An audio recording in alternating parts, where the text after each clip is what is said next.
श्री सद्गुरु महाराज की जय। बंदो गुरु पद कंज, कृपा सिंधु नर रूप हरि, महामोहतम पुण्य जासु बचन रवि कर निकर। धर्मानुरागिनी प्यारी जनता, सबसे गहन विषय जो हो सकता है वह है ईश्वर स्वरूप का निर्णय। जो लोग आस्तिक कुल में जन्म लिए हैं उनको ईश्वर मानने में कोई अड़चन और कोई संदेह नहीं है। कोई अपने माता पिता या बूढ़े के कहने से ईश्वर को मानते चले आए हैं। उनके बूढ़े लोगों ने ईश्वर के जिस जिस नाम को लेकर पुकारा है उन्होंने उसी को जाना है। उनको यह जनाया गया है कि ईश्वर का स्वरूप क्या है। लोग श्रद्धा से मानते चले आए हैं। ईश्वर स्वरूप का निर्णय विशेष पढ़े लिखे लोग विवेचना पूर्ण करके जानते हैं। लोग कहते हैं कि यह बात सबकी समझ में नहीं आएगी, इसलिए उनको कहने से क्या लाभ। किंतु जो नहीं समझेंगे उनको यदि यह विषय कभी समझाया ही नहीं जाए तो वे कब समझेंगे। इसलिए साधु संतों ने इसको समझा और कहा कि इसको बारंबार समझाओ। केवल विद्यालयों में ही जाकर ज्ञान नहीं होता है, सुनकर भी ज्ञान होता है। पहले कोई पुस्तक नहीं थी। संसार में सबसे पुराना ग्रंथ लोग वेद को कहते हैं, लेकिन जब वेद ग्रंथ रूप में नहीं था तब उसका ज्ञान ऋषियों के मस्तिष्क में था। जब अक्षर नहीं बना था उस समय जितनी विद्याएं थी लोगों को सुना सुनाकर सिखलाई जाती थी। लोगों की स्मरण शक्ति बहुत तीव्र थी। लोग सुन सुनकर समझ लेते थे, सीख लेते थे। ज्ञान और विद्या पहले, पुस्तक पीछे हुई। आज भी जो पुस्तक लिखी जाती है वह ज्ञान पहले मस्तिष्क में रहता है, फिर पुस्तक में लिखते हैं। लोगों की स्मरण शक्ति जब कम हो गई तब लोगों ने उस ज्ञान को रखने के लिए अक्षर बनाया और पुस्तक का रूप दिया। आज भी कितने ज्ञान हैं जो पुस्तक में नहीं है। राहुल सांकृत्यायन से मेरी भेंट हुई। मुरादाबाद से आते समय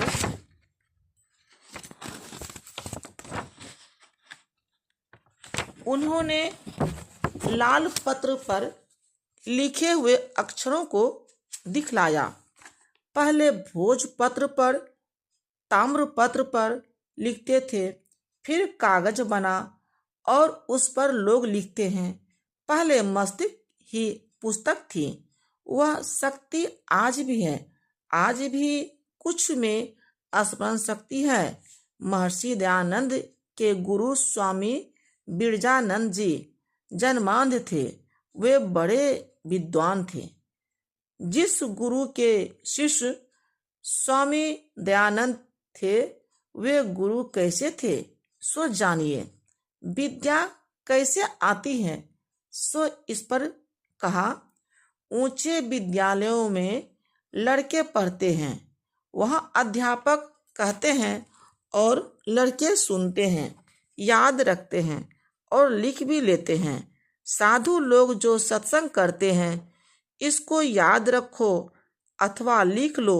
यदि लिखना नहीं जानते हो तो सुनते सुनते बहुत सीख जाओगे। हमारे चाचा के पिता एक सुग्गा पालते थे। वह सुग्गा सिखाने पर बहुत बातें सीख गया था। संयोग से एक दिन रात में चोर आया। सुग्गे ने हल्ला किया, बाबा हो चोर। लोग जग गए और चोर भाग गया। पक्षी को मनुष्य का संग करते करते ज्ञान हो गया कि चोर आया है। उसको यह बात सिखलाई नहीं गई थी। जब पक्षी सीख लेता है तब मनुष्य बार बार सुन लेने पर क्यों नहीं सीख लेगा। हमारे यहाँ एक बड़ा भारी काला दाग है कि सभी वर्णों के लोगों को यह उपदेश मत दो, किंतु संत लोग सब ही दिन उदार रहे। चहु वर्णा को दे उपदेश।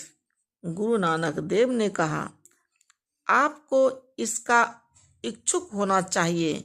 इच्छा नहीं करते हैं इसलिए इससे दूर रहते हैं। लोग राम, शिव, हरि आदि को ईश्वर समझते हैं, परंतु उनसे स्वरूप पूछिए तो चुप हो जाएंगे। कोई सगुण मानते हैं तो कोई निर्गुण मानते हैं। दूसरा दल कहता है कि क्या ईश्वर है। एक नास्तिक विद्वान ने मुझसे पूछा कि आपका क्या प्रचार है। मैंने कहा, ईश्वर भक्ति। उन्होंने पूछा, क्या ईश्वर है। मैंने कहा, हाँ। उन्होंने कहा कि मैं ईश्वर को नहीं मानता हूँ। मैंने कहा, नहीं मानिए। उन्होंने पुनः मुझसे पूछा कि तब मेरे लिए आपका क्या प्रचार है।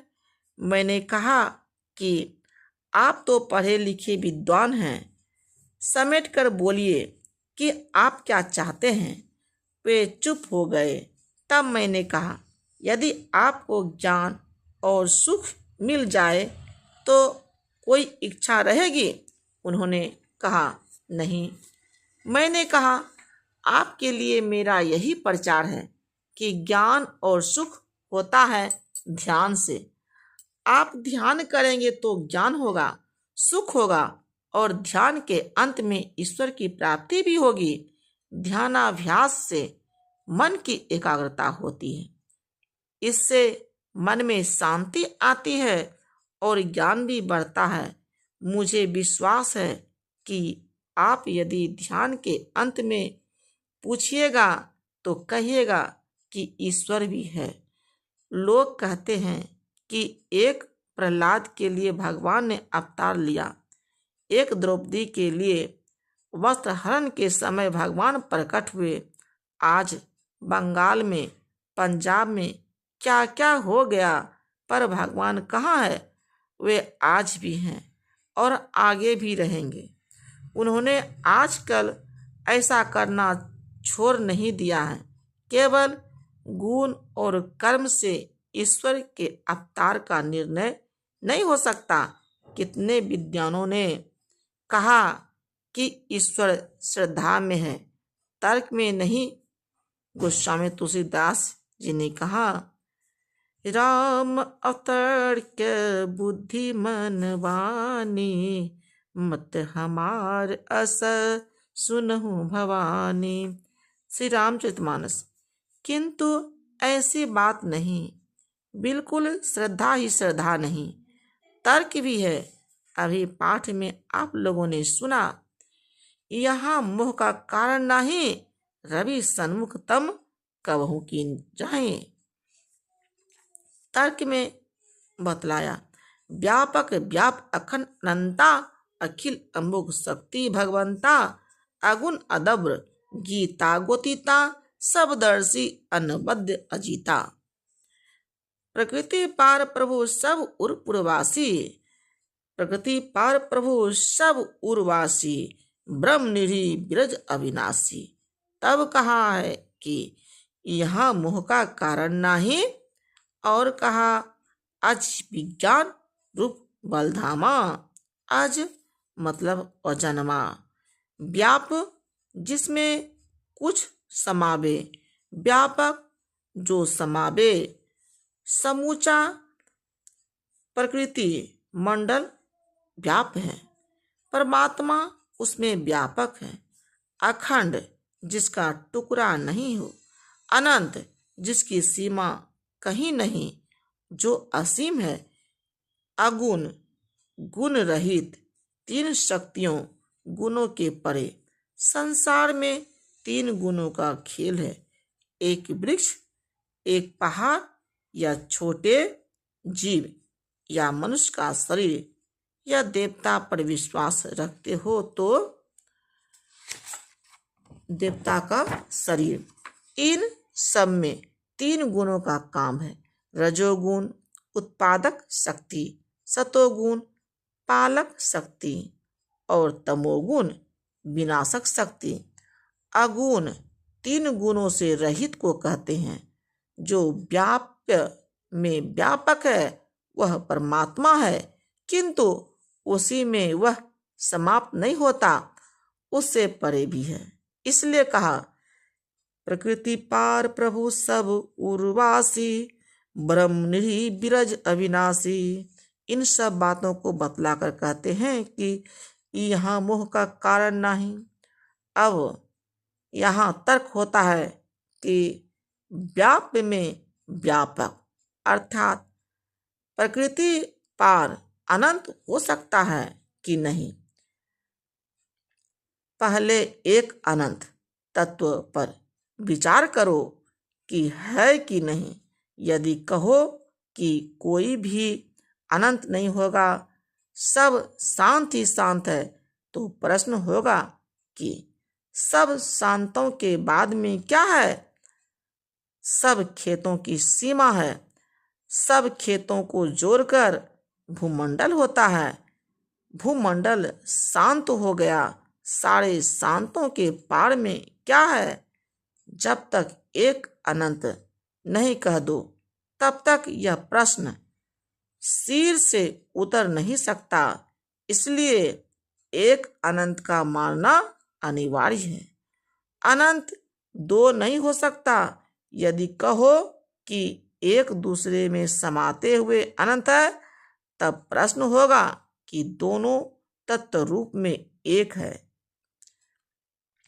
दोनों तत्व रूप में एक है कि 2। यदि एक दूसरे में घुसता है तो जब उसमें घुसता है तो उसमें पोल है, उसका खंड हो सकता है। जब उसके अणु अणु में वह है तब वह परमाणु भी उसी से बना होगा। इस तरह अनंत एक ही होगा, 2 नहीं। एक MA BA BL ने प्रश्न किया कि यदि वह अनंत है तो फिर उसको ईश्वर क्यों मानूं? तो उत्तर होगा अनंत से बाहर कोई नहीं हो सकता। जिसके अधीन सब हो अथवा सब जिसके अंदर में हो वह ईश्वर नहीं हुआ। तो क्या हुआ? अनंत के पहले का कुछ नहीं हो सकता। सबसे पहले का जो है उसका जन्म नहीं हो सकता, इसलिए वह अज है। अनंत होने के कारण वह सर्वव्यापी है। जो जितना अपना विस्तार विशेष रखता है वह उतना सूक्ष्म होता है। सूक्ष्म का अर्थ छोटा टुकड़ा नहीं बल्कि आकाशवत सूक्ष्म। एक सेर बर्फ लो, उससे 1 सेर जल का विस्तार ज्यादा होगा। यदि उसको वाष्प रूप में परिणत किया जाए तो उसका विस्तार और विशेष होगा। जो जितना सूक्ष्म होगा वह उतना विशेष पतला होगा। जो जितना विशेष महीन होगा वह अपने से स्थूल में स्वाभाविक ही समाया हुआ होगा। जैसे पृथ्वी में जल, जल में अग्नि, अग्नि में हवा और हवा में आकाश। जो सबसे विशेष सूक्ष्म है वह सब में व्यापक होगा। इसलिए अति सूक्ष्म होने के कारण परमात्मा सर्वव्यापक है। बोलिए प्रेम से श्री सद्गुरु महाराज की जय।